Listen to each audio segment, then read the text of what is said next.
Excelentísimas e ilustrísimas autoridades, señoras y señores, como presidente de Nueva Economía Forum, tengo el placer de darles la bienvenida en este acto inaugural del nuevo curso a la Tribuna Andalucía del Fórum Europa que organizamos con la colaboración de Cajasol Grupo Caixa. Hoy tenemos la especial satisfacción de recibir en este acto inaugural del curso al presidente de la Junta de Andalucía, don José Antonio Griñán, y también la satisfacción de que haya aceptado presentarle doña Amparo Rubiales, presidenta del Partido Socialista de Andalucía. La tribuna es suya.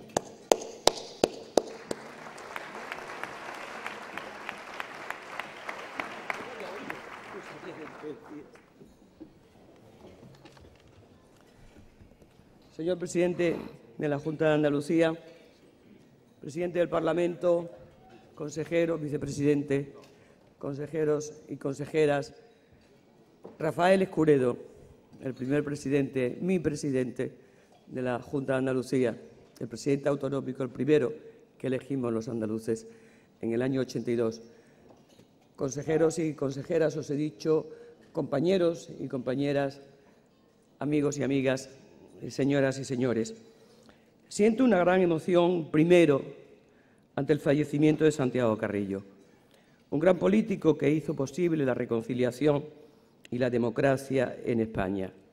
Y además, también tengo emoción y responsabilidad al presentar en un acto público importante a un amigo, a Pepe Griñán, que además es presidente de la comunidad autónoma más grande e importante de España, presidente del PSOE y secretario general del PSOE de Andalucía, el partido al que le hemos dedicado nuestra vida, del que soy presidenta desde hace 2 meses, un reconocimiento de mis compañeros y compañeras que agradezco infinito. Un bonito colofón no pretendido, se lo aseguro, a mi vida política. El presidente Griñán nunca pensó, ni yo tampoco, que nos íbamos a dedicar tantos años a la política. Ambos nacimos en Madrid, crecimos en dictadura, estudiamos Derecho entre Madrid y Sevilla y por diversas razones recalamos en la que ya es nuestra tierra, Andalucía. Y a ella y al PSOE de Andalucía le hemos dedicado nuestra vida de adultos. De aquí son nuestras parejas, nuestros hijos e hijas y nuestros nietos y nietas.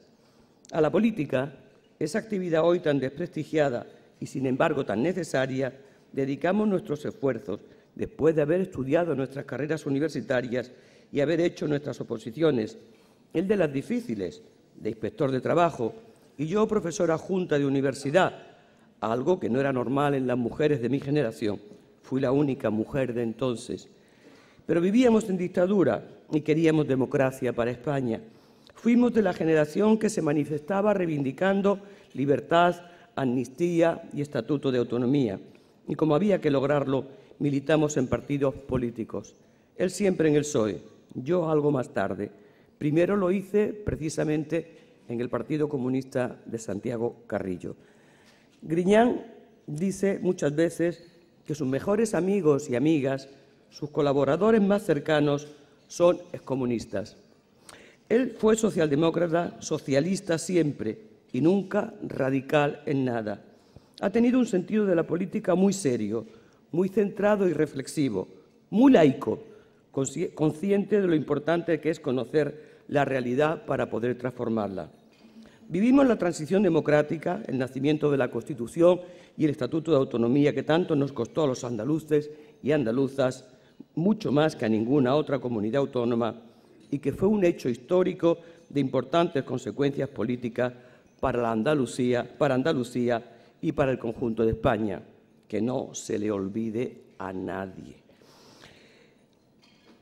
Y nos encontramos definitivamente en la Junta de Andalucía, precisamente también con Rafael Escuredo, cuando ésta nace tras sus primeras elecciones representativas después de aquel glorioso 28 de febrero.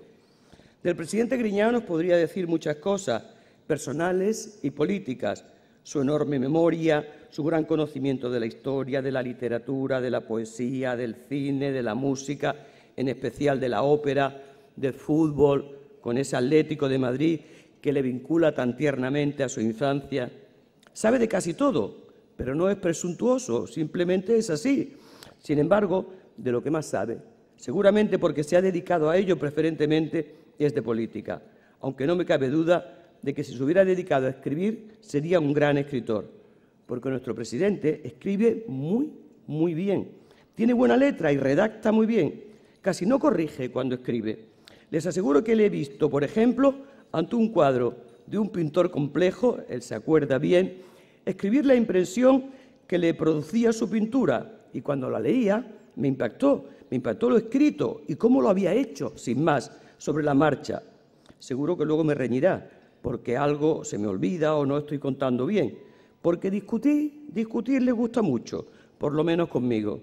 Mariate, su mujer, mi amiga, dice que discuto con él más que con ella. Tendríamos que echar una carrera a ver quién gana.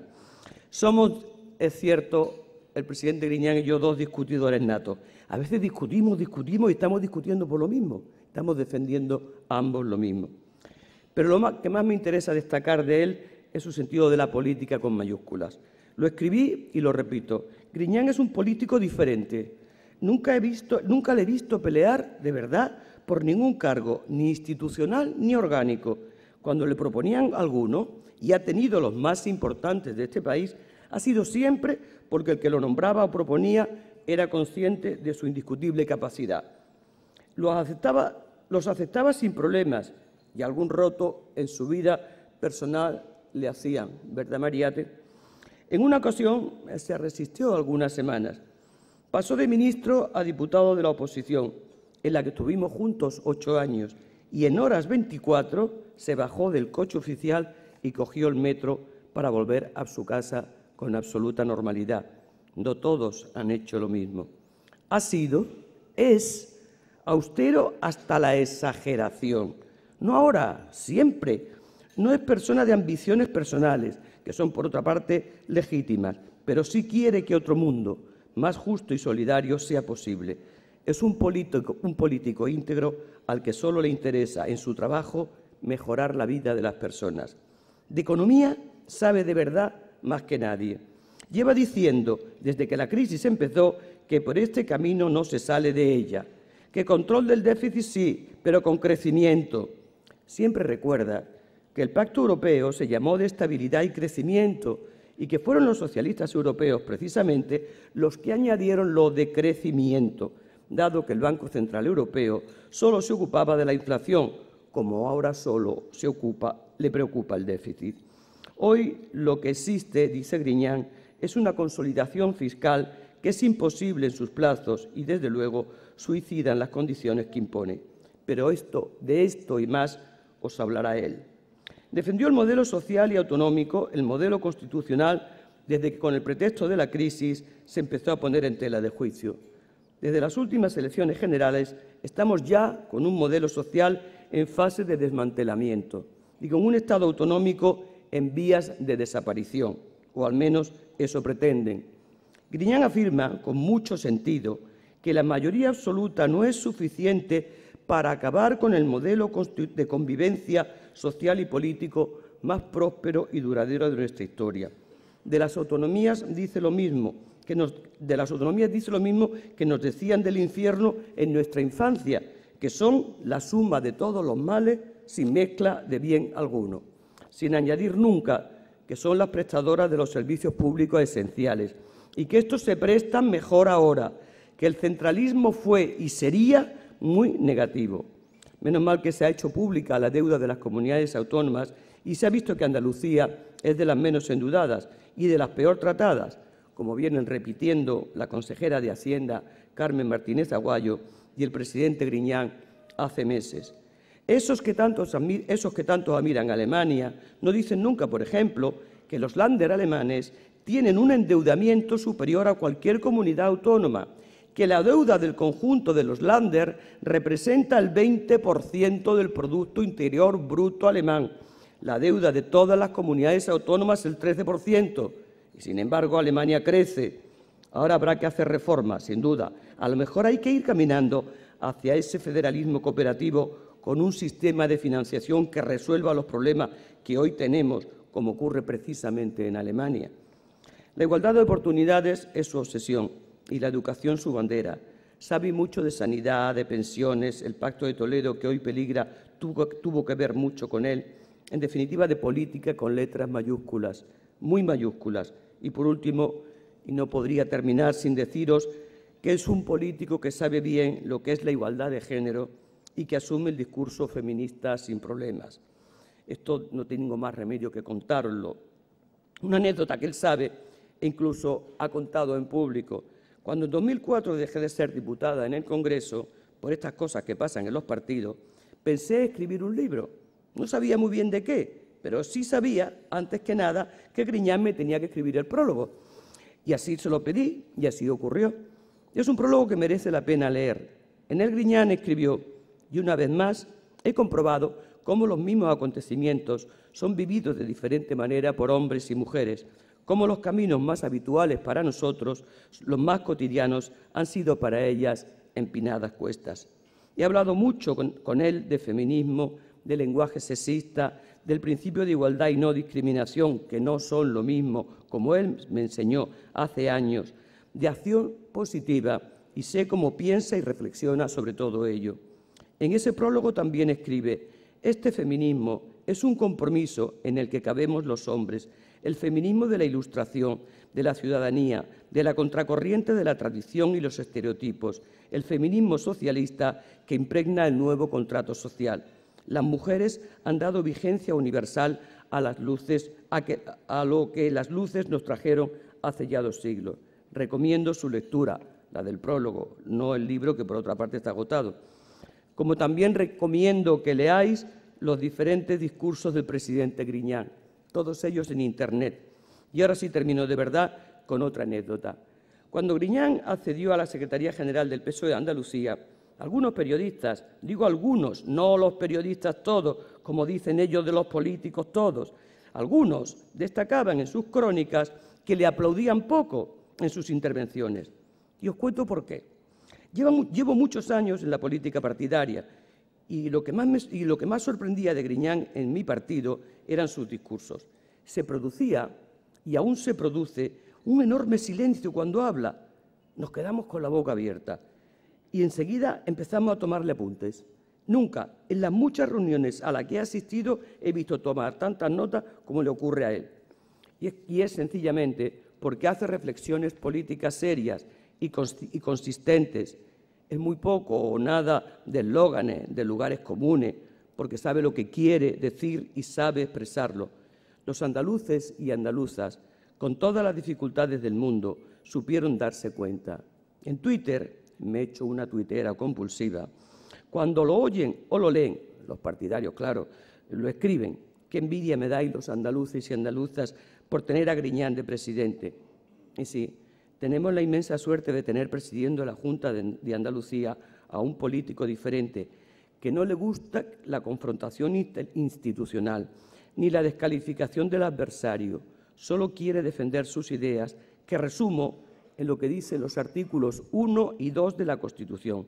España es un Estado social y democrático de derecho, que propugna como valores superiores de su ordenamiento jurídico la libertad, la justicia, la igualdad y el pluralismo político, artículo 1, y defiende la indisoluble unidad de España, que reconoce y garantiza la autonomía de las nacionalidades y regiones que la integran y la solidaridad entre todas ellas. Estos artículos definen el modelo social y autonómico de los que, estoy segura, ahora nos hablará. No nos lo están poniendo fácil, y él lo sabe, pero no se arreglará nunca. Es, repito, un político diferente, con el que os dejo. Gracias, Pepe, por invitarme a presentarte. Tuya es la palabra.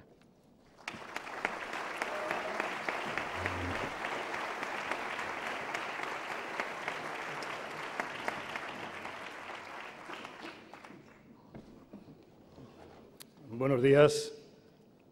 Habrán visto por qué pedía Amparo que me presentara, ¿no? Gracias, Amparo. Me van a permitir que mis primeras palabras sean hoy para Santiago Carrillo. Hoy voy a hablar de consensos. lo acierta Amparo cuando lo dice, porque quiero hablar de esos consensos que organizaron un modelo de convivencia entre todos nosotros, entre todos los españoles, y en este momento, por eso, precisamente, no puedo dejar de recordar, en este inicio de mi intervención, a un político puro, como lo llamó Javier Cercas, igual que Adolfo Suárez, un político generoso y artífice del destacado papel que los comunistas tuvieron en la transición. Sí, es verdad que yo he utilizado mucho el conocimiento y la experiencia para personas que procedían del mundo comunista, del Partido Comunista, porque es verdad que, por lo menos en aquella época, teníais un cabal conocimiento, un profundísimo conocimiento de la política. Por lo tanto, quiero decir que el modelo de convivencia que nos dimos y la forma de convivir que hemos desarrollado durante estos últimos 30 años se debe mucho a personas como Santiago Carrillo.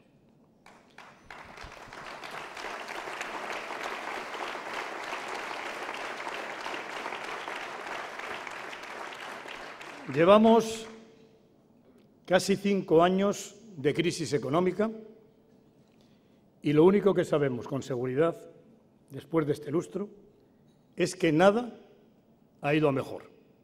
Nada ha ido a mejor en la realidad económica y, lo que es peor, yo creo que todo ha empeorado en las decisiones para corregir la situación. Hemos pasado de la rebeldía inicial al conformismo, de pedir la refundación del capitalismo, de exigir la necesidad de regular los mercados financieros e impulsar políticas de demanda, a ceñir toda la política económica a la reducción del gasto público y el control del déficit. Qué nostalgia se siente ahora cuando se leen las conclusiones del G20 de Londres de abril del 2009, cuando se pedía por el G20, repito, por el G20, la regulación de los mercados financieros, la lucha contra los paraísos fiscales y una amplia política de reactivación económica. No hace tanto. Pero hemos cambiado. La orientación y las consecuencias de ese viraje están a la vista de todo el que quiera conocerlas. En Eurostat nos lo dicen claramente. La zona del euro tiene un crecimiento negativo en términos anuales de medio punto. Pero no solamente eso, es que además de los países, ahora los llaman GIPSI, de los países como Grecia, Irlanda, Italia, Portugal o España, además de estos países, otros países como Holanda, como Finlandia, como Bélgica, también están acumulando crecimientos negativos. Y lo más elocuente, los países rescatados van cada vez peor. Portugal tiene un decrecimiento de más del 3%, Grecia de más del 6% y además la tendencia es a peor. Ante eso, uno se le ocurre decir que no hay peor ciego que el que no quiere ver y que la política de reducción del gasto público y aumento de impuestos con recortes sociales está siendo un fracaso. Es un camino que solo llega a empeorar las cosas. Porque, fíjense, identifica austeridad con recortes del gasto público, olvidando que nuestro gasto público, el español, es inferior al gasto público medio en Europa y el gasto social bastante inferior, salvo en el tema de la protección por desempleo, que es la consecuencia de esta reducción del gasto. Austeridad es lo contrario de despilfarro, de derroche. Y permítanme que les diga, con todo convencimiento, que el auténtico despilfarro para un país es reducir la inversión en educación, en conocimiento o en I+D. Que les diga que el auténtico despilfarro está en reducir la igualdad de oportunidades y aumentar las desigualdades sociales. Que les diga que es despilfarro también tratar de competir debilitando a los sindicatos con bajos salarios y largas jornadas.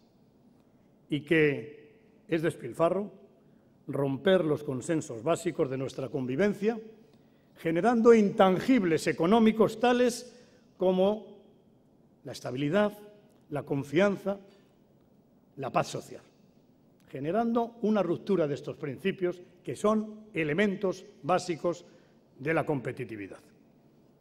Estabilidad, crecimiento económico, diálogo social, igualdad de oportunidades e inversión en educación son los factores más movilizadores de la competitividad y, por tanto, deben ser siempre prioritarios, cualquiera que sea el momento, cualquiera que sea la situación.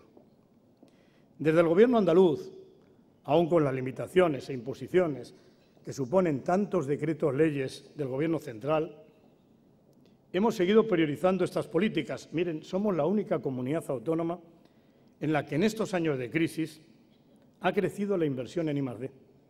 Es más, dentro del brutal aumento del desempleo del que no escapamos, los aumentos de empleo más significativos de estos años se han producido en los sectores manufactureros de alta tecnología. Mientras que en España, entre 2007 y 2011, se ha reducido la ocupación en este sector en un 24%, en Andalucía ha crecido el 6%. Por lo demás, queremos mantener todas las políticas de igualdad de oportunidades en el convencimiento, y nunca insistiré lo bastante, de que la igualdad de oportunidades es igual a más crecimiento y más competitividad. Vivimos un momento de desorientación.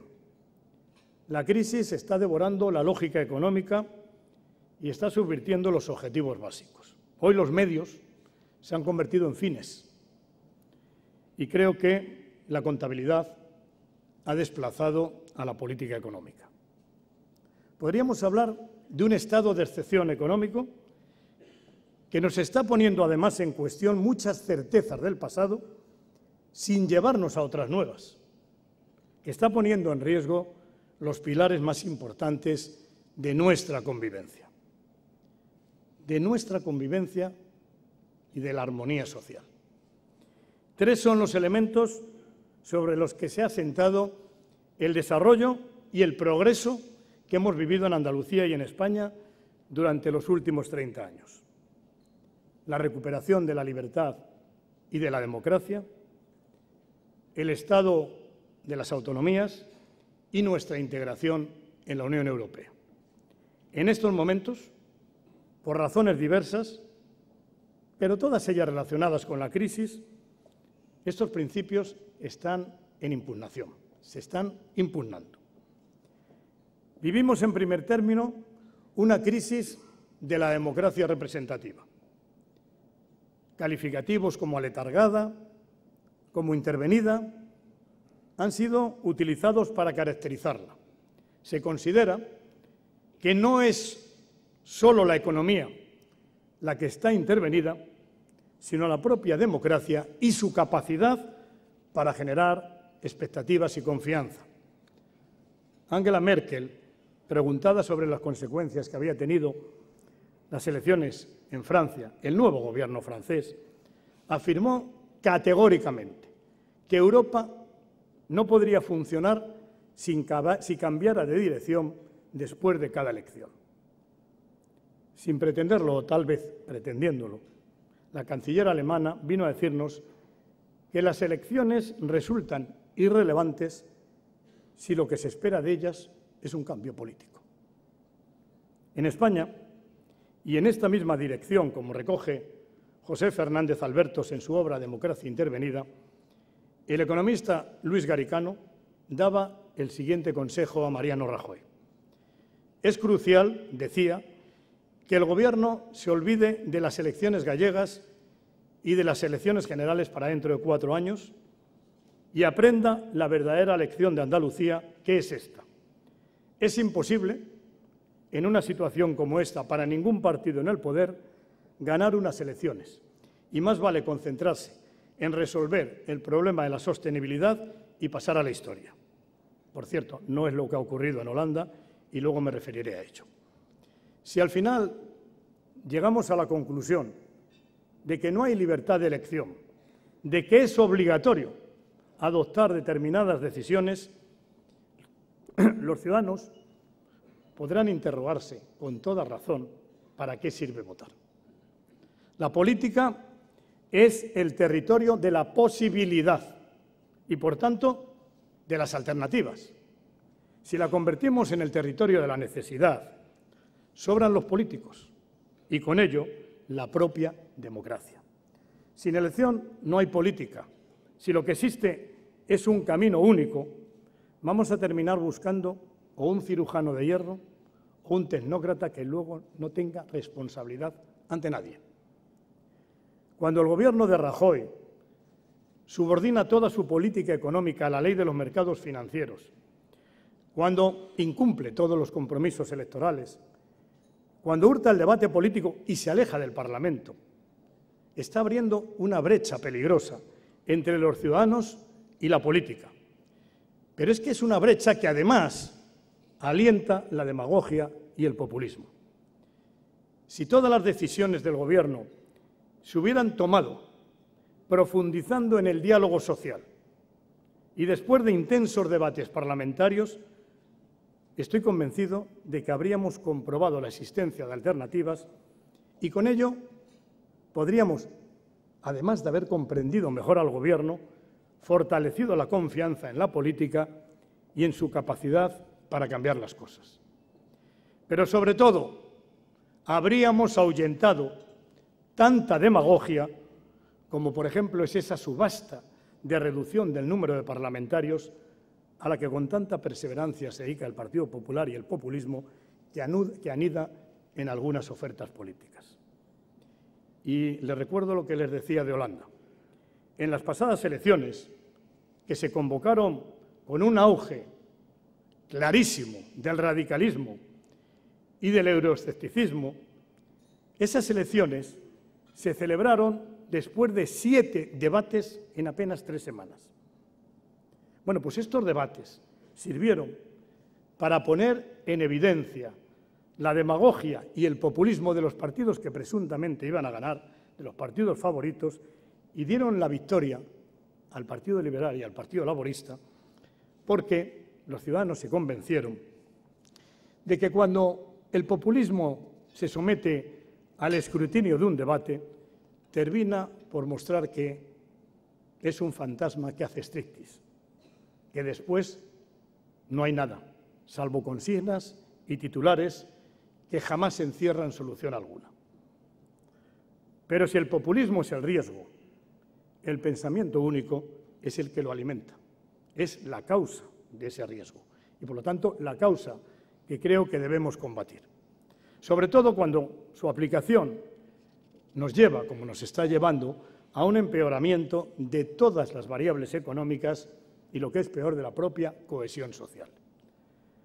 Alguien ha dicho que la austeridad es un impuesto oculto que los gobiernos recaudan sobre los ciudadanos de bajos y medianos ingresos para pagar el sobrecoste de la financiación a los prestamistas. En el sentido de austeridad que antes les decía, es verdad.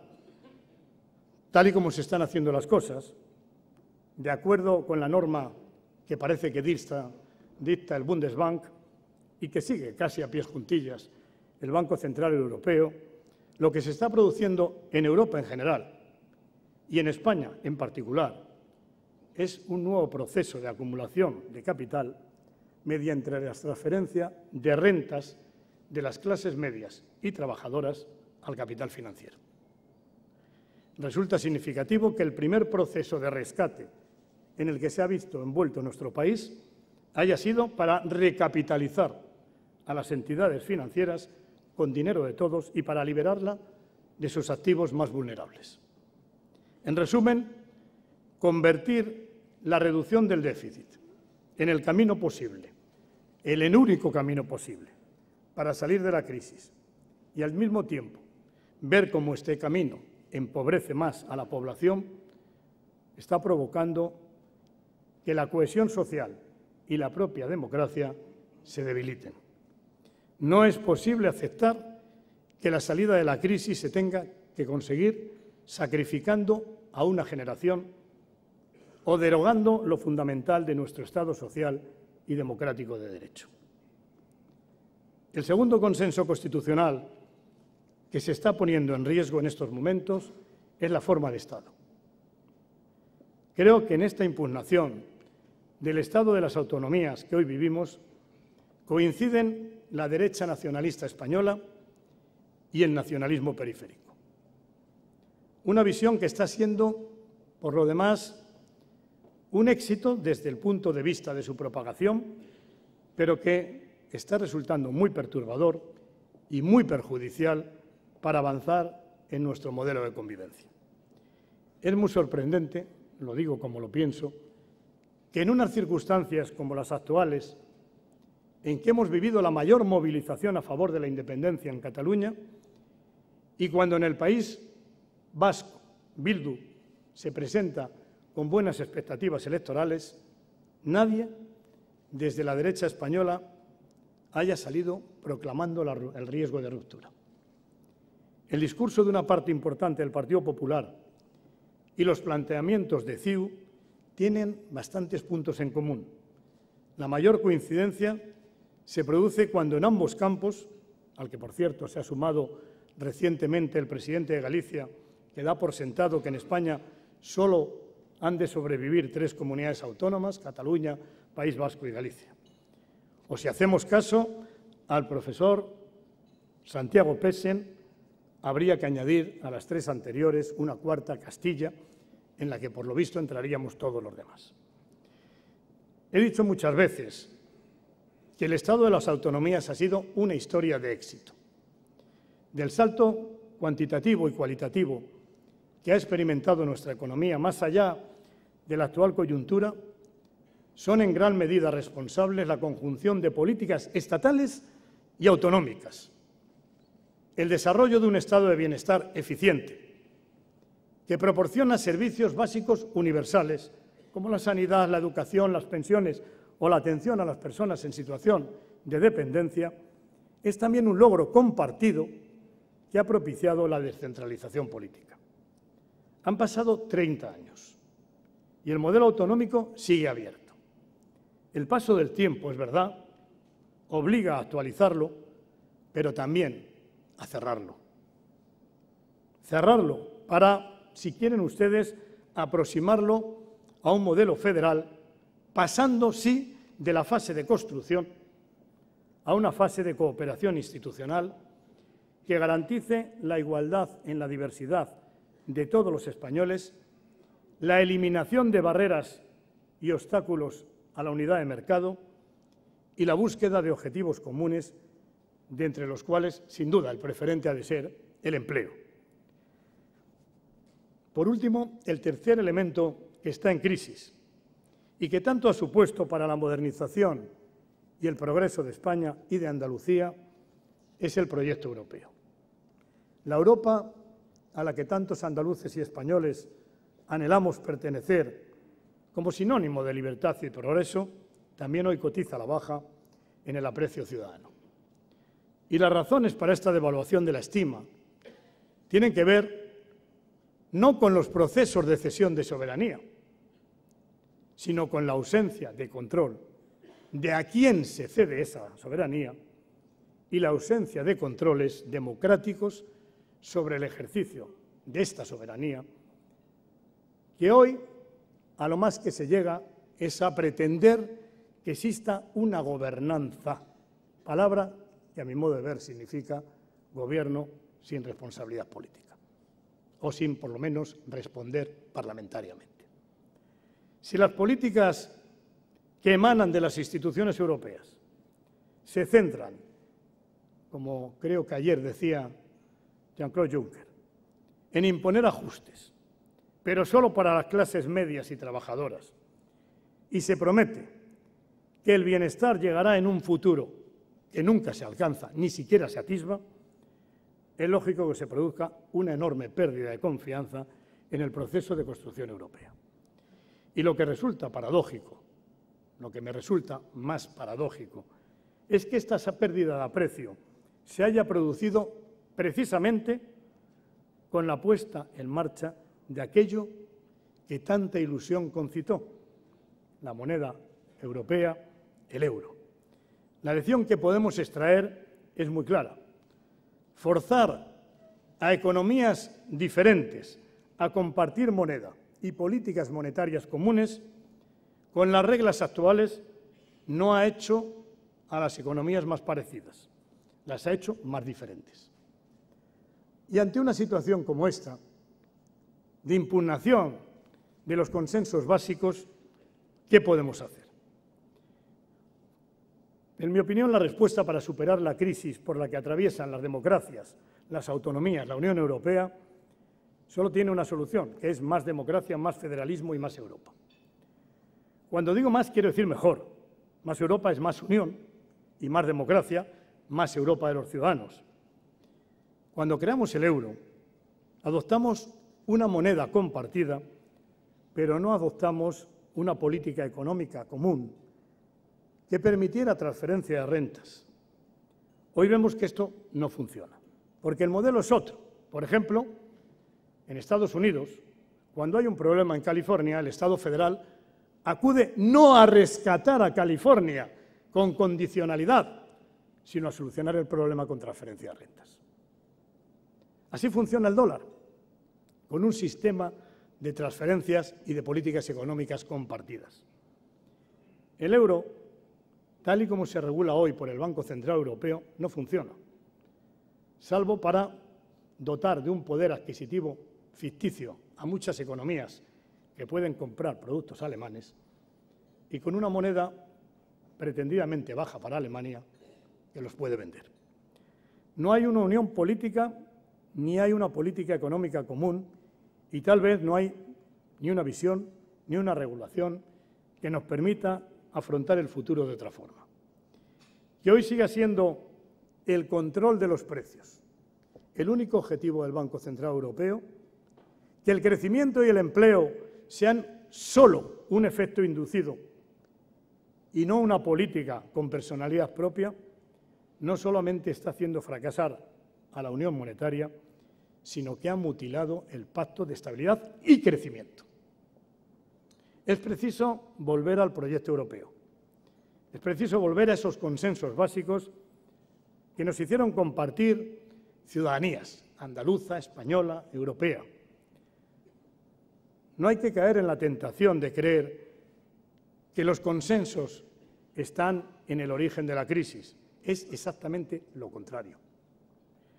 Como muy bien terminaba su artículo este domingo, Soledad Gallego Díaz, cuando se refería a cómo abordar el método para recuperar la Cataluña y la España diversa dentro del respeto al proceso institucional, deberíamos desconfiar cada vez más de quienes en todas partes entorpecen ese camino con populismos y de quienes quieren hacernos creer que existe otra legitimidad que no sea el pacto. Hay que avanzar, sí, hacia un gran pacto que nos permita actualizar nuestro modelo de convivencia. Ese modelo que se ha basado en la Constitución y que debe seguir partiendo de la Constitución. No puede haber cambios de modelo fuera del respeto a las reglas de juego. Y si se trata de reformarlas, por favor, pensemos que hemos de hacerlo con el mismo consenso con el que aprobamos las que pretendemos sustituir.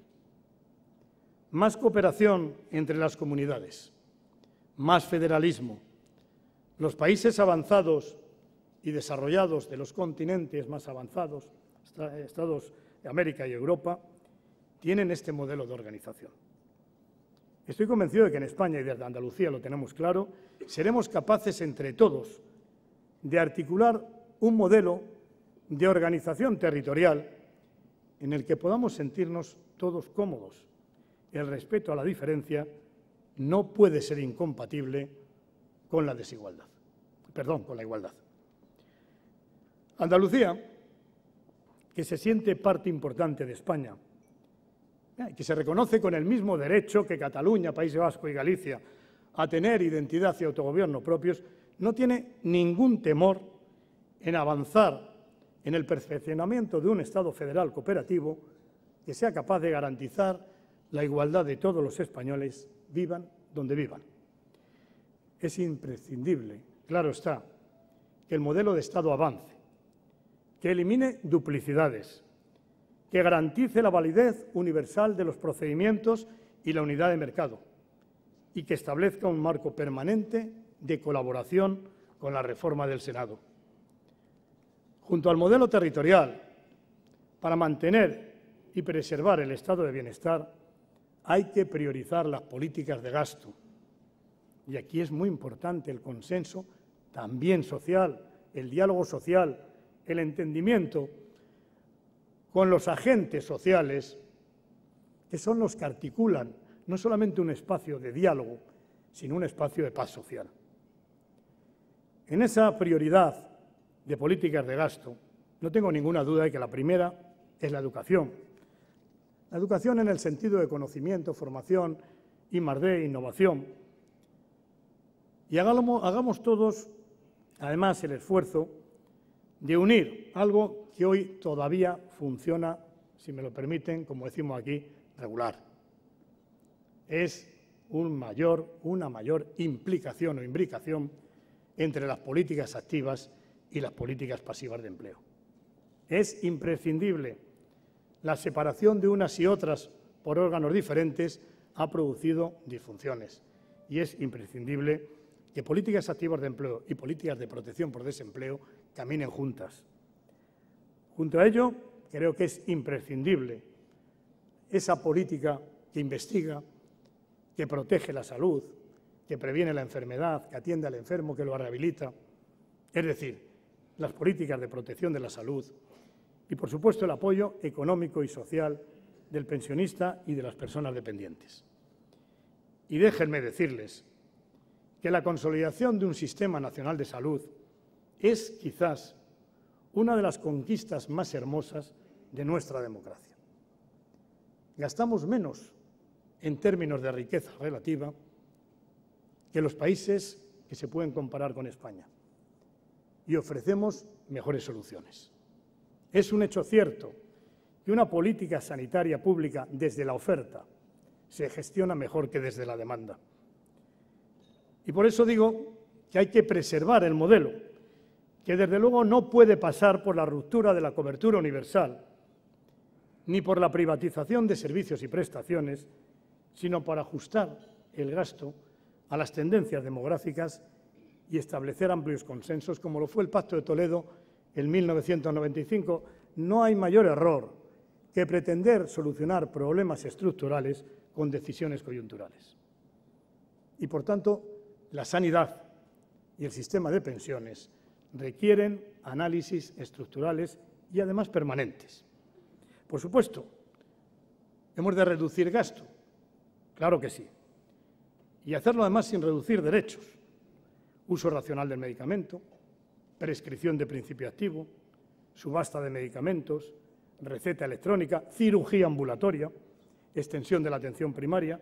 Todo ello nos han hecho pioneros en estas políticas de racionalización del gasto sanitario, que es como se consolida el Sistema Nacional de Salud.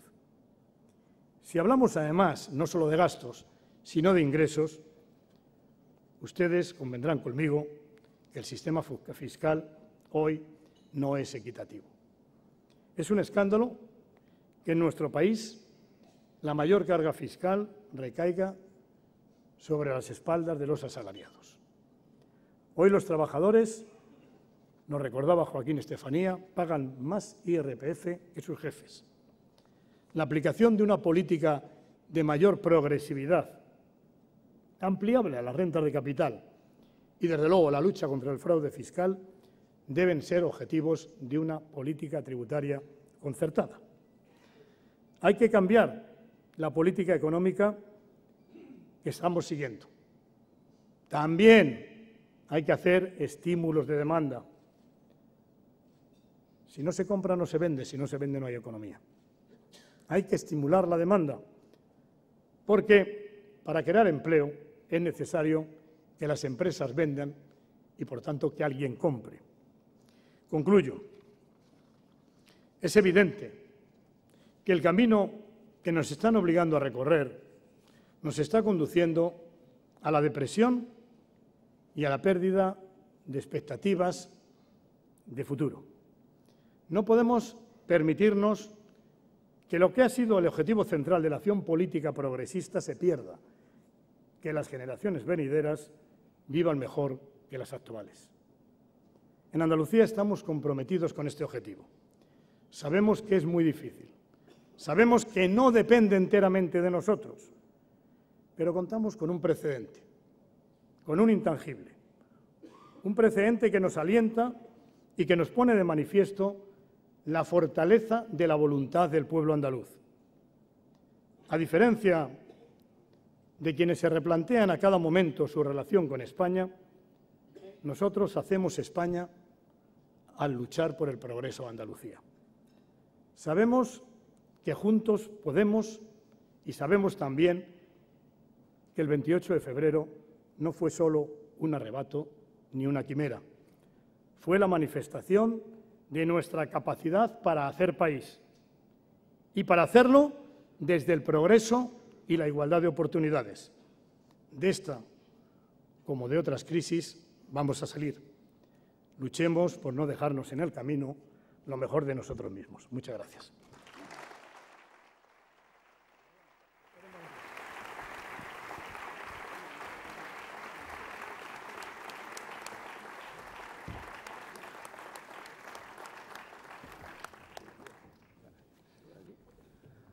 Ustedes me van a perdonar, pero yo sentado hablo muy mal, no sé hablar. Prefiero hacerlo de pie. Presidente. Bueno, empezamos con las preguntas, si le parece. Arturo Lamelas dice, ¿qué le parece la carta abierta de don Juan Carlos saliendo al paso de las iniciativas pro independencia? ¿Le parece adecuado que Su Majestad lo haya hecho en la web de la Casa Real y no en sedes más institucionales, por ejemplo, aprovechando la inauguración del curso judicial ayer en Madrid? ¿Estamos ante un lavado de cara de la monarquía? Yo preferiría no entrar en la crítica de la corona. Creo que es un punto de vista que llama a la concordia, que llama al entendimiento y que llama a objetivos comunes, y en eso cómo no coincidir.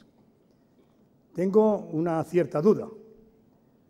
No basta con decir consensos, sino también alternativas. Es decir, lo que no puede hacer la crisis es cegar la posibilidad de ver caminos diferentes, de encontrar que hay soluciones de un tipo o de otro tipo. Sí que creo que en determinadas cuestiones, ha sido toda mi conferencia, en determinadas cuestiones que afectan a los consensos básicos que han establecido el modelo de paz, de convivencia entre nosotros, sí que tenemos que pelear todos por mantenerlos, renovarlos, actualizarlos, pero sobre todo conservarlos. En eso no tengo ninguna duda. Lo demás es política y también en crisis. Y la política permite la discrepancia, la disidencia, las alternativas, y yo creo que eso hay que conservarlo. No podemos subordinar la pluralidad de opiniones a la crisis. Por lo tanto, sí en los objetivos de país y no en las medidas concretas, que son todas ellas discutibles. No tengo ninguna duda que en la conferencia de presidentes vamos a luchar porque los objetivos de país obtengan el máximo consenso de todas las administraciones y nos fortalezcamos en ello. Pero también quiero decirles que yo no estoy de acuerdo con algunas de las cosas que se están produciendo, que está haciendo el Gobierno de España y que tendré que decirlo claramente. Ese es el camino, yo creo. Lo demás no entre en ello. Precisamente tenemos una pregunta en este sentido. ¿Qué espera usted de la conferencia de presidentes convocada para el día 2 y si ya conoce la agenda del día? Bueno, yo estoy contento porque la pedí desde diciembre varias veces y, bueno, tanto el presidente como la vicepresidenta del Gobierno tuvieron la amabilidad de explicarme, bueno, por dónde querían ir. Los temarios son abiertos, situación europea, por lo tanto, políticas europeas, y luego situación económica y situación financiera. Yo creo que ahí está prácticamente todo el debate, ¿no? Yo estoy ultimando, estamos terminando en Presidencia un documento que, bueno, que pueda responder a lo que es el objetivo de la conferencia, y pretendo también, además, buscar puntos de entendimiento en todos los ámbitos. Es decir, creo que si el Gobierno de España pudiera no pedir el rescate, sería mejor. Pienso que, además, tenemos que luchar por condiciones que no benefician ni al crecimiento ni a la solución de los problemas, y creo, al mismo tiempo, que hemos de seguir exigiendo un mayor compromiso de las instituciones europeas por el crecimiento y la reactivación económica, por ejemplo, por hablar de un tema. Por otro lado, también creo que abrir ahora el cambio sustancial del modelo constitucional en ámbitos como el Estado social y democrático de derecho, el Estado de las autonomías, es una locura, y, por lo tanto, también en ese tema llevaré propuestas para la conferencia de presidentes, que creo que en materia económica debe centrarse en el empleo.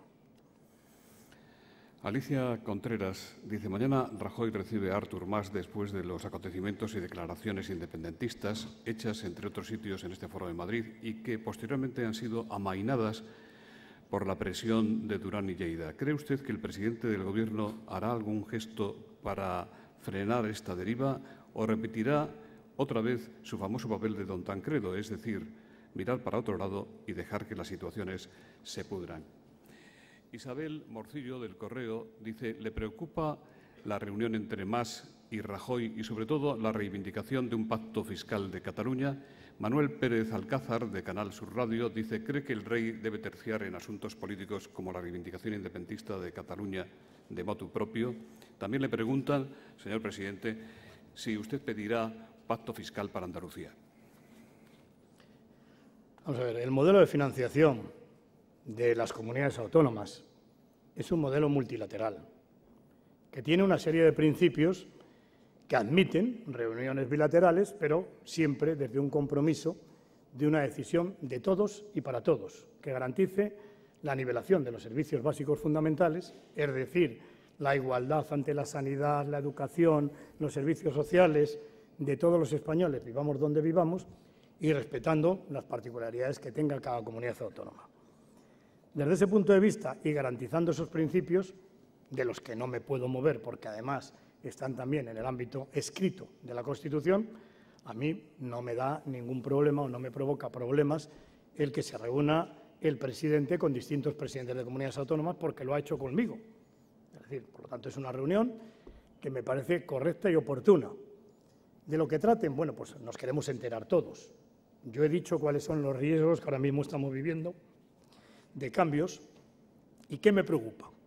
Pues me preocupa que por parte de señalados de dirigentes, destacados dirigentes del Partido Popular, se viene impugnando reiteradamente el Estado de las autonomías, que se ha llegado a decir que es infinanciable, sin ningún dato que sustente esa teoría, y que al mismo tiempo se ha dicho que el 28 de febrero de 1980 fue un acto casi inconstitucional, porque cambió, no sé por qué dice eso, las tendencias constitucionales, pasando prácticamente de las comunidades autónomas históricas y mera descentralización administrativa a un sistema de igualdad entre todas las comunidades autónomas. Bueno, esa posición que no comparto, si se hace fuerte en la posición del presidente del Gobierno, me preocupa.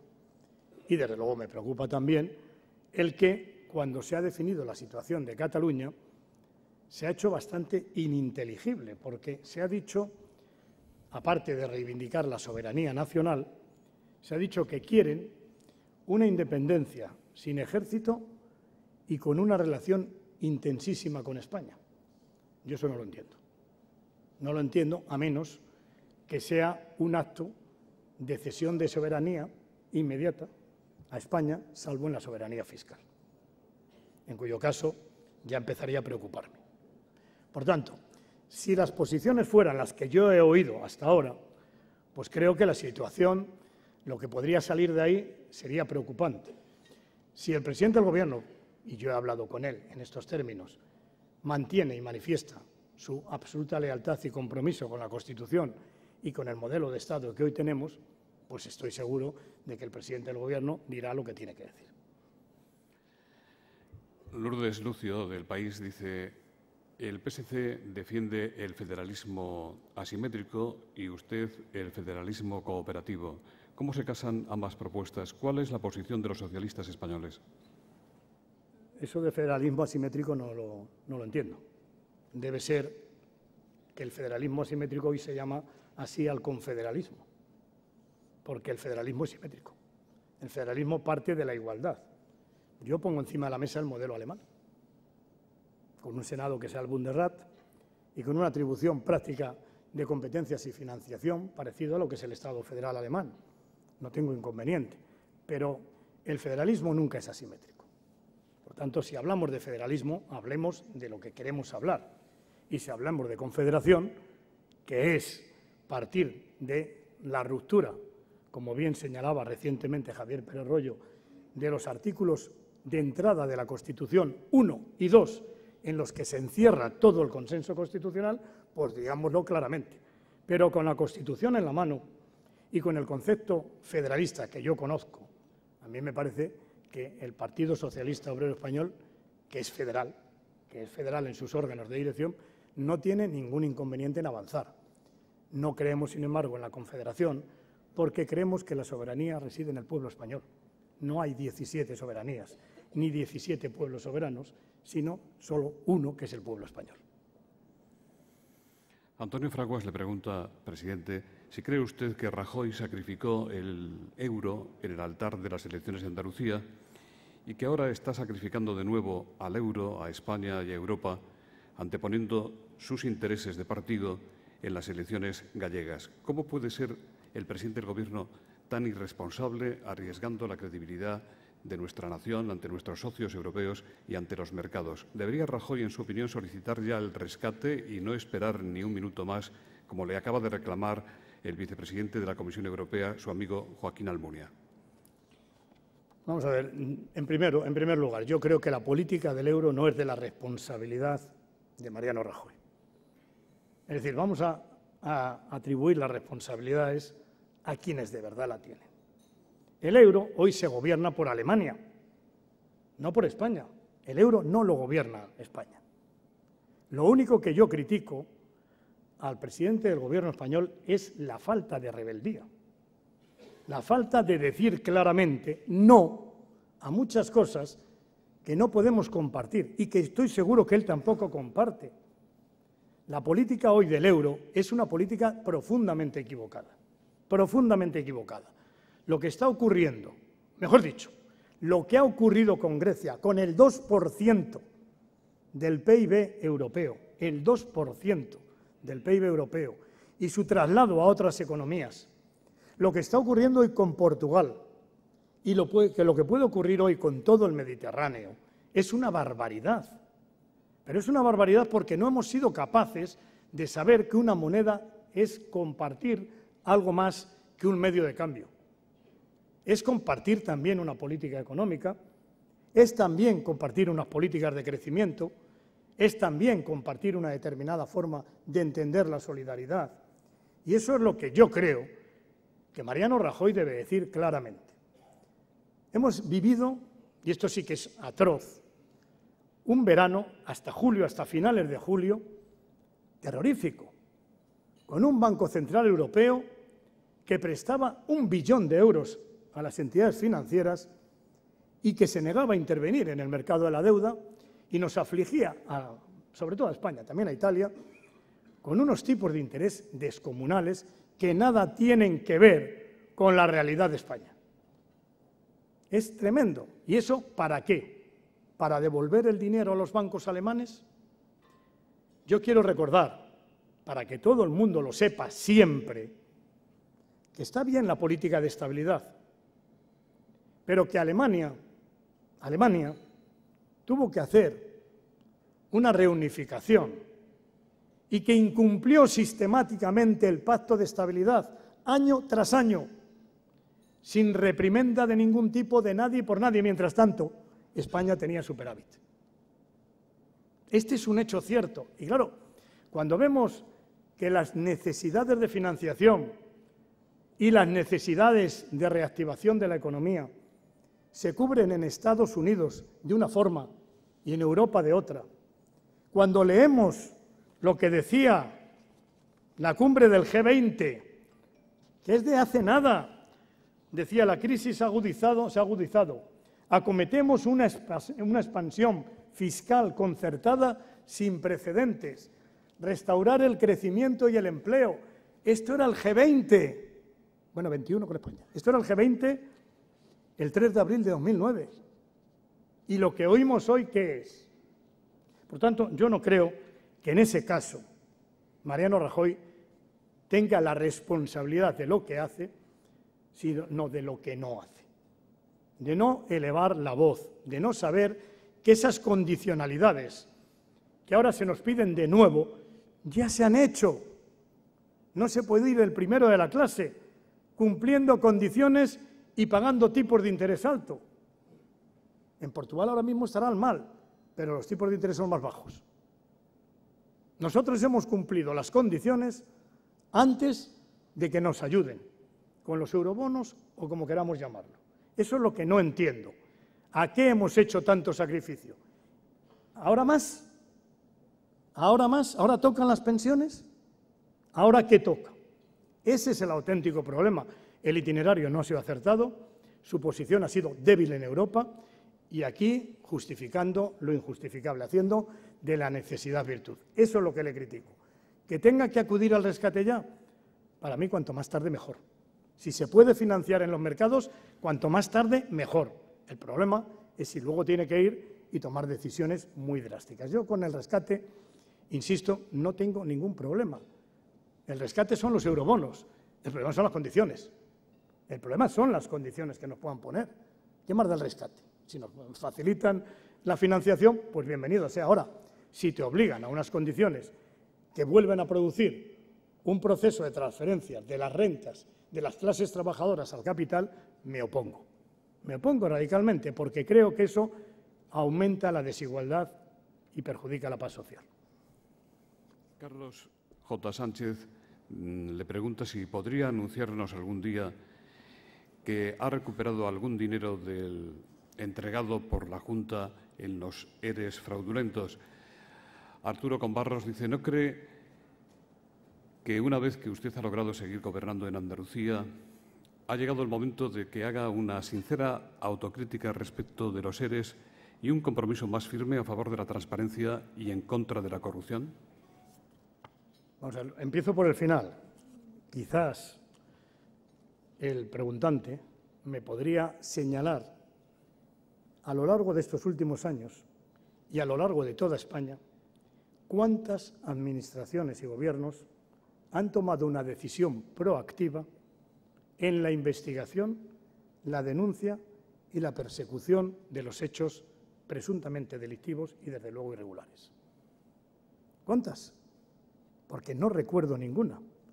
¿Cuántas han puesto a los servicios jurídicos de la Junta, como hemos hecho nosotros, para no solamente aportar los elementos de conocimiento en juicio, sino al mismo tiempo ejercer la acusación e incluso muchas veces tomar decisiones y hacer propuestas que a mí particularmente me han parecido a veces fuertes? No hemos dicho nada, lo hemos hecho. Por lo tanto, desde ese punto de vista, transparencia, no recuerdo ninguna otra administración a lo largo de 30 años que haya hecho lo mismo. Ninguna. Recuperación. Hemos tomado dos decisiones. En lo que son ayudas a empresas, hemos hecho el procedimiento más duro que cabe en derecho administrativo, la revisión de oficio. Y esa revisión de oficio exige que cada una de las ayudas se justifiquen plenamente y si no tengan que devolverlo. Y en los otros casos, evidentemente, al estar en sede judicial, algunos han devuelto y se recupera y otros tendremos que esperar a la resolución del procedimiento. Pedro García le pregunta acerca de lo que va a hacer su gobierno para que no seamos los primeros en el paro de todas las comunidades autónomas y qué van a hacer ustedes para modernizarnos. Antonio Merchán dice que le preocupa mucho la situación vulnerable de los jóvenes que quieren dedicarse a la investigación y a la universidad, y dice que faltan acciones para evitar la emigración científica de Andalucía. También le dice, al hablar de eliminar obstáculos a la unidad de mercado, significa también eliminar trabas, barreras y disminuciones en algunas leyes y actividades. Si son, me dice la primera porque son temas distintos. La primera era... Yo se lo digo. Dice que quiere saber el empleo. Las iniciativas para... Vamos a ver, en cualquier caso, en una política de empleo no puede ser una política de empleo público, y menos en estos momentos donde efectivamente los recursos no es que sean escasos, sino que son decrecientes. Por tanto, tenemos que partir de la premisa de que, aparte de programas específicos para activar empleo o para lo que podríamos llamar políticas activas de empleo que tenemos que desarrollar o que desarrollamos, aunque sean de una forma mínima, 200 millones recientemente, yo creo que lo que hay que incentivar es que las empresas puedan obtener crédito suficiente para poder financiar la actividad. Y el crédito lo dan los bancos, lo dan las entidades financieras. Bueno, yo creo que ese es el elemento fundamental para que la economía funcione. Todo lo demás es mucho menos importante. Sí que creemos que lo que no podemos abandonar, aunque haya que hacer una política de estímulo de la demanda, es una política también de reordenación de la oferta. Y eso significa que hemos de trabajar por todos los elementos que hacen que la oferta sea cada vez más competitiva. He dicho que no hemos disminuido la inversión en I+D, que no hemos disminuido la inversión en investigación, que mantenemos las variables educativas, que todo lo que es las políticas activas de empleo deben hacerse sólidas, compartiendo políticas activas y políticas pasivas un mismo objetivo. Es una propuesta que también llevaré a la conferencia de presidentes, la unión de políticas activas y políticas pasivas. Todo eso puede favorecer la creación de empleo, pero insisto, la única medida es reactivar el crédito. Reactivar el crédito porque de esa forma, sin duda, las empresas podrán producir. Pero esa política no puede olvidar también lo que he dicho al principio, que sin demanda no hay economía.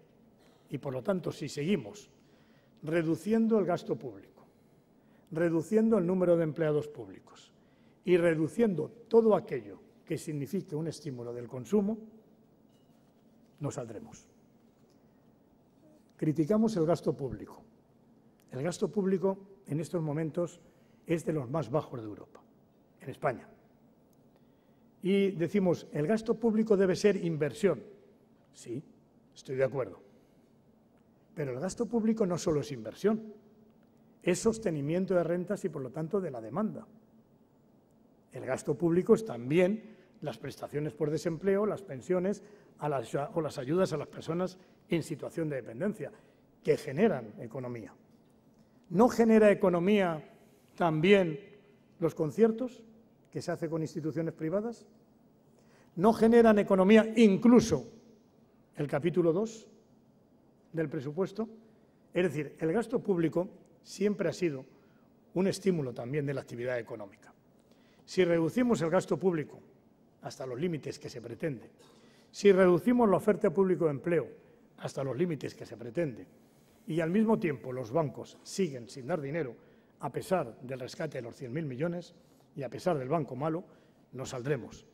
Pero esperemos que todo eso pueda cambiar si podemos afrontar un cambio en el modelo económico y nos damos cuenta que reducir el gasto público y subir los impuestos provoca más paro. Y la segunda era la investigación. Lo he dicho, yo creo que en investigación es donde estamos haciendo el mayor esfuerzo en los últimos años. Es evidente que no todo el que a mí me gustaría, pero Andalucía, si no me equivoco, ha llegado ya a 30.000 investigadores. Algo impensable. Ayer nos decía la consejera de Salud que el mayor número de aumento de las patentes sanitarias de España se ha producido en Andalucía. Y es verdad que nosotros favorecemos todo lo que son las actividades de I+D. Y por eso quiero recordar que, y esos datos están en el Instituto de Estadística, que en los últimos años Andalucía se ha situado en I+D al nivel prácticamente de Cataluña. Es verdad, en educación superior me refiero. En el volumen empresarial de I+D estamos todavía más bajo, pero ha crecido con la crisis. La inversión en I+D empresarial también en Andalucía. Yo creo que eso es lo que debemos hacer, estimular la investigación en el sector privado y mantener lo que tenemos en biomedicina, biotecnología e investigaciones de base que mantenemos también en el sector público. Le dicen, la administración pública necesita de la empresa privada para cubrir sus necesidades y crear empleo. ¿No cree que los impagos y el retraso de los mismos asfixian y arruinan al entramado empresarial andaluz y generan paro?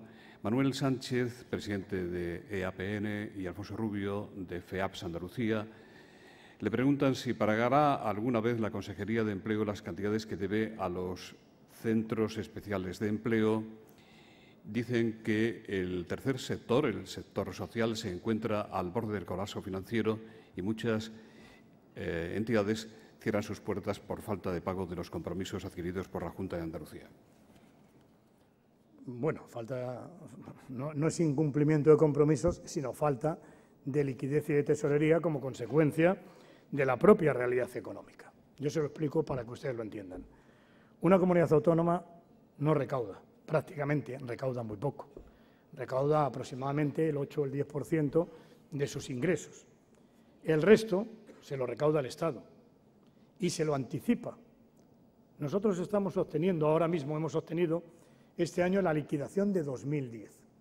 Por lo tanto, desajustes de tesorería se pueden tener siempre y esos desajustes de tesorería se han ido compensando históricamente con las entidades privadas. Hemos tenido excedentes de tesorería y hemos hecho subastas de liquidez en beneficio de las entidades financieras. Ahora tenemos defecto de tesorería y no nos subastan liquidez las entidades financieras en justa correspondencia con lo que fueron los tiempos de bonanza. Esto es un hecho cierto.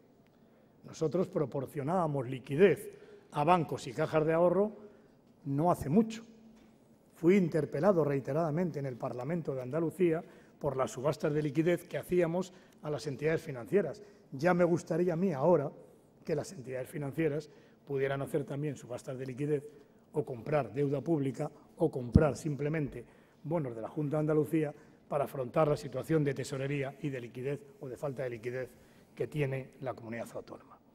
Si el Estado se está financiando a los precios que se financian, si el Estado ve crecientemente cómo aumentan los gastos de capítulo 3 como consecuencia de que los intereses de la deuda que ha de pagar son cada vez mayores, todas las comunidades autónomas y ayuntamientos tenemos un problema de flujo de dinero, pero muy fuerte. Ahora mismo, cero, no fluye el dinero.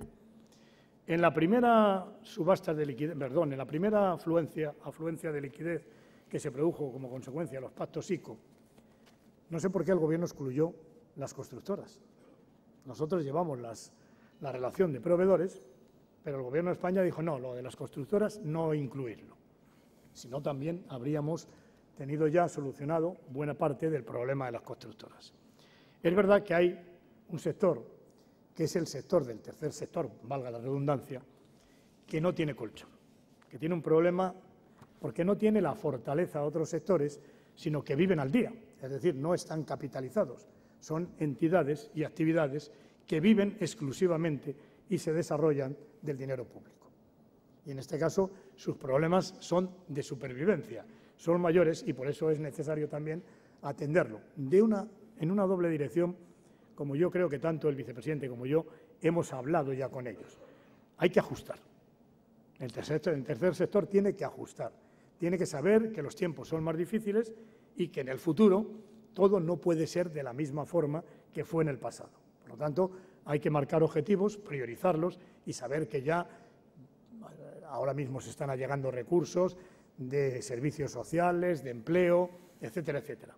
Habrá que hacer un conjunto, para ver cómo se puede mantener la sostenibilidad, no solamente en tiempos de crecimiento, sino también en tiempos de crisis.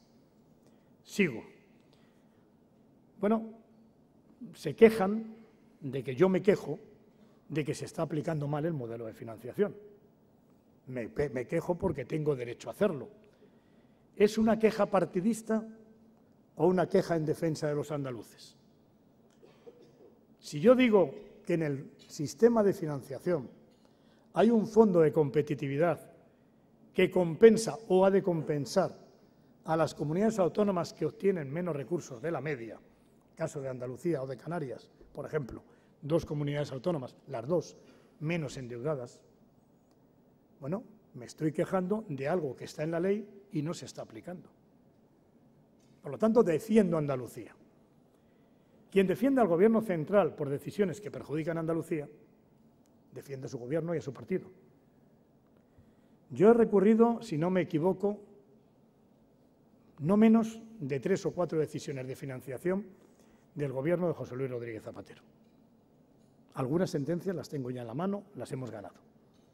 A mí me gustaría que el Partido Popular también denunciara, defendiendo a Andalucía, una aplicación incorrecta del modelo de financiación. Porque eso es dinero que dejamos de percibir.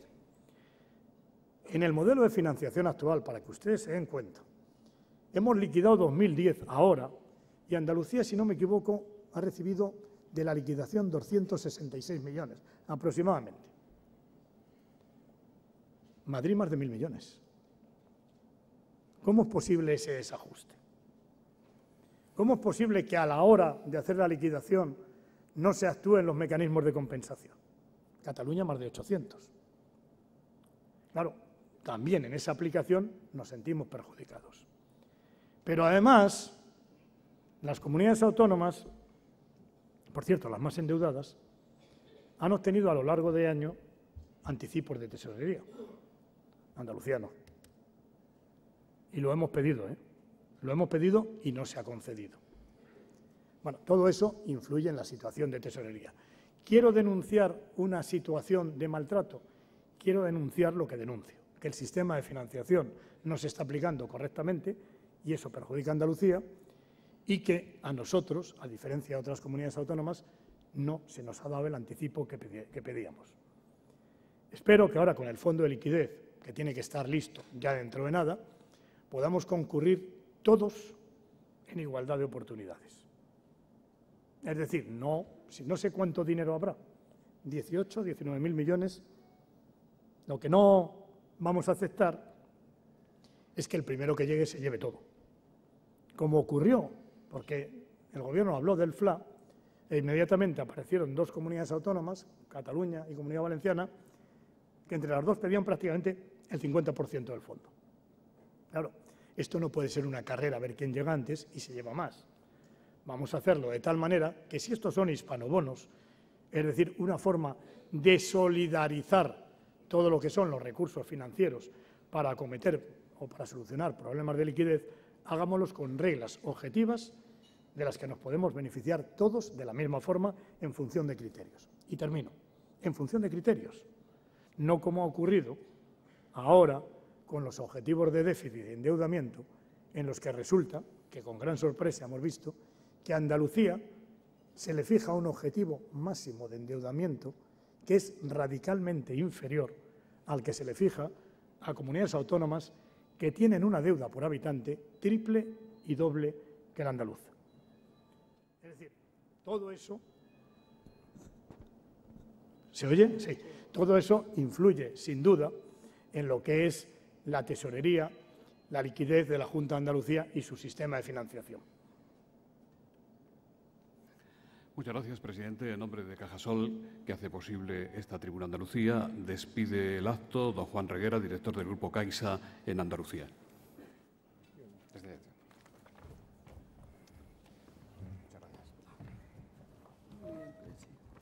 Señor presidente de la Junta de Andalucía, presidente del Foro Nueva Economía, querido Amparo, presidente del Parlamento andaluz, vicepresidente de la Junta, consejeras, consejeros, autoridades, señoras, señores, muy buenos días.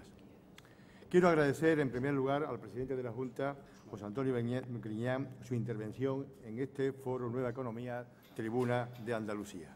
También quiero agradecer muy especialmente a José Luis Rodríguez, como presidente de este foro, la puesta en marcha de este tipo de iniciativas. La participación de CaixaBank en este foro refleja sin duda nuestra firme apuesta como entidad financiera por el desarrollo y la promoción del diálogo en nuestra comunidad autónoma. Sin duda, este tipo de encuentro contribuye a crear opinión, a generar intercambio de ideas y a proporcionar a la sociedad algunas de las claves necesarias para impulsar el desarrollo y el progreso social. CaixaBank quiere estar presente en el núcleo de la sociedad andaluza, en el centro de la toma de decisiones que faciliten y fomenten la puesta en marcha de iniciativas que ayuden a dar un paso hacia adelante a la salida de la crisis. Como entidad financiera somos conscientes de las dificultades que se atraviesan en estos momentos las empresas, los particulares, las instituciones, los trabajadores, las entidades sociales y un largo etcétera. Por ello, desde esta tribuna quiero poner de manifiesto que CaixaBank seguirá manteniendo aún más en este momento una gran implicación en el territorio andaluz, prestando apoyo a nuestros clientes a través de nuestra amplia red de oficinas y atendiendo a los numerosos colectivos a través de nuestra obra social, nuestra alma, el alma de la Caixa, la verdadera columna vertebral de nuestra actividad diaria. Nada más. Reitero mi agradecimiento al presidente de la Junta por su notable aportación en este encuentro y a todos los que hoy nos encontramos en este foro. Gracias.